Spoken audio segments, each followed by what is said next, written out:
Uno de los temas con los que la mayoría de cristianos se topan, temas de discusión, es acerca de la unidad de la iglesia. Si la iglesia es una sola, porque hay tantas denominaciones. Y el tema de las denominaciones surge una y otra vez. Carlos, ¿cómo surgen las denominaciones? Bueno, en el lado evangélico, las denominaciones surgen en la época de la Reforma. De hecho, muy poco tiempo después de que Lutero inicia la Reforma en 1517, tenían una discusión, una diferencia de opinión en cuanto al significado de la Cena del Señor. Y se reunieron para tratar de acordar cuál era la postura bíblica. Y lo que aprendemos de la Reforma es que como los reformadores tenían un anhelo de ser fieles a las Escrituras y al significado de las Escrituras, lo que es la sana doctrina, ellos estaban listos a luchar por preservar esa sana doctrina. Y cuando se reunieron ahí en 1529 para tratar de ponerse de acuerdo junto Lutero con Zwinglio y otros de los reformadores, no lograron hacerlo, ¿verdad? Zwinglio tenía una postura, Lutero tenía una postura distinta y decidieron entonces quedarse por separado, y fue el inicio histórico, digámoslo así, de las denominaciones protestantes. David, y cuando hablamos de las denominaciones, entonces quizás estamos señalando que las diferencias entre las denominaciones son solo doctrinales, puntos doctrinales, o hay otros temas que separan a las iglesias y hacen que se organicen de manera distinta. No, yo creo que principalmente a veces es las diferencias doctrinales, pero no.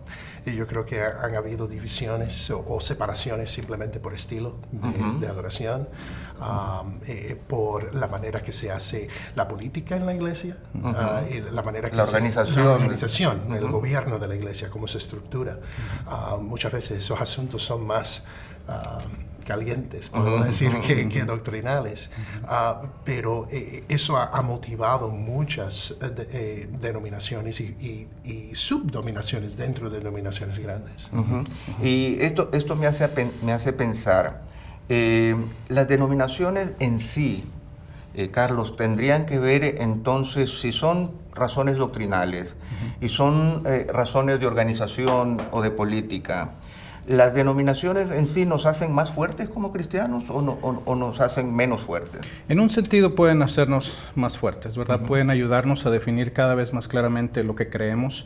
A veces en el contexto de las herejías que a veces surgen, los cristianos se ven obligados a refinar su concepto de la fe y la manera en la que expresan su enseñanza sobre la Biblia, y en ese sentido es útil, ¿verdad? No siempre es el caso, ¿verdad? Pero en muchas ocasiones sí nos puede hacer fuertes. Creo yo que también diferentes denominaciones tienen diferentes énfasis en su enseñanza de las Escrituras, y el tener la diversidad de denominaciones nos ayuda a apreciar la multiforme gracia de Dios, que a veces una denominación enfatiza de una manera, otra denominación enfatiza de otra. Y esto, nosotros como latinoamericanos que conocemos un poco la historia de nuestros pueblos, a veces no nos tratamos muy bien entre denominaciones.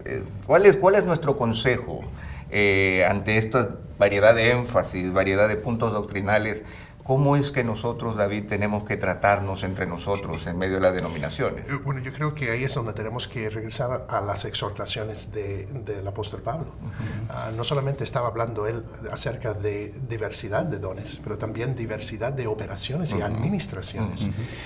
Yo creo que debemos reconocer primeramente que somos parte del cuerpo de Cristo, de que las denominaciones, en cada una de ellas, contribuyen al crecimiento del evangelio y la expansión de la iglesia en el mundo.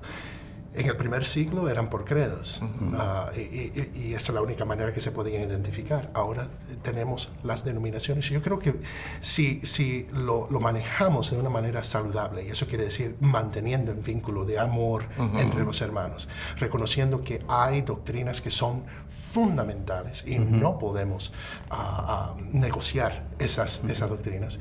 Ya de ahí es simplemente a veces preferencias, y siempre mantener el amor entre hermanos, mantener la unidad del cuerpo, reconociendo la diversidad del cuerpo.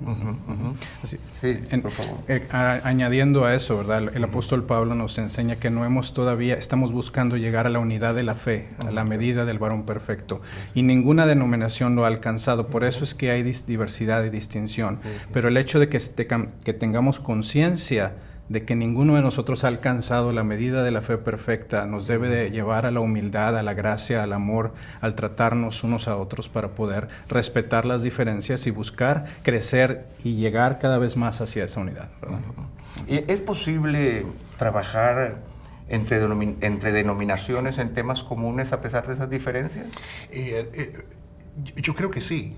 Tenemos dos ejemplos. Yo creo que en la historia, una que Carlos mencionó, que fue Lutero, que después de la discusión sobre la comunión, después de tener todo en orden y estar de acuerdo en todas las cosas, ese fue el punto de discusión, y él se levantó y dijo, no estamos de acuerdo en nada, y se fue.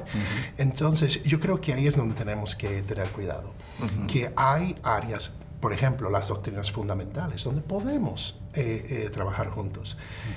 Nunca vamos a estar en ciertas cosas de acuerdo completamente. Y como Carlos dijo, ninguno de nosotros tenemos solos mantenemos la verdad, sino que tenemos que reconocer que todos estamos aprendiendo, todos estamos creciendo.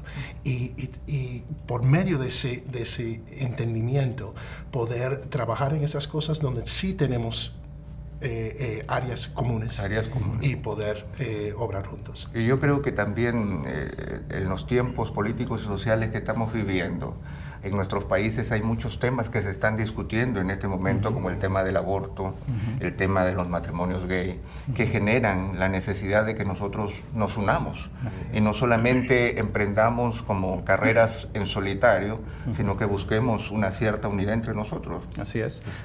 Y otra vez eso requiere una medida de humildad de los líderes en las denominaciones, que estén dispuestos a dejar de lado las diferencias que no son diferencias esenciales en nuestra doctrina, para poder elaborar juntos, para buscar hacer una influencia positiva en el gobierno, una influencia que tiene una cosmovisión cristiana, ¿verdad? Pero otra vez, ¿verdad? Y la gracia y el amor y la humildad de acercarnos a trabajar juntos es la clave, ¿no?